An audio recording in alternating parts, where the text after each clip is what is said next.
Karena mungkin dari rasa stres ini, rasa luka kita di masa lalu, kita kan jadi ada microtoxic habits kita sebagai mungkin orang tua ya.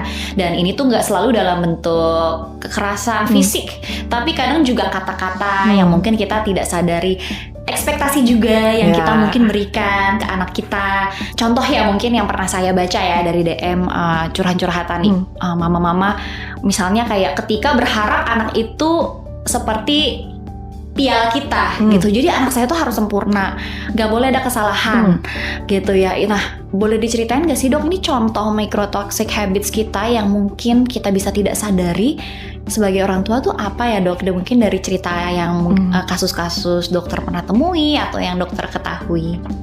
Nah biasanya sih anaknya yang berobat ya. Kalau mama papanya sih jarang. Biasanya anak mama papanya iya, biasanya anak dulu berobat, mama papanya kebawa berobat karena anaknya berobat. Oke. Gitu. Apresiasi anak yang diterima itu adalah apresiasi dia. Jadi dia akan sangat mempush anaknya supaya terus berprestasi. Nah, bagaimana ya bentuk narsisme ini tuh bisa muncul ya? Itu contohnya apakah dari pilihan anak dibatasi atau anak harus selalu tampil sempurna? Itu ada contoh-contohnya nggak ya dok? Anak tampil sempurna, harus selalu sempurna dan harus selalu ngikutin apa kata orang tuanya. Karena kalau nggak ngikutin muncul guilty trip. Kok kamu nggak bersyukur ya? Mama tuh udah ngelakuin ini, udah ngelakuin itu. Kok kamu nggak bisa ngikutin sih maunya mama?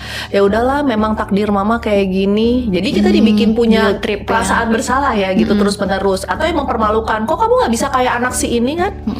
Kamu tuh udah dapat semua fasilitas. Kok nggak bisa sih lebih baik dibandingkan anak orang yang fasilitasnya terbatas? Jadi anak tuh selalu dibuat merasa tidak pernah cukup baik.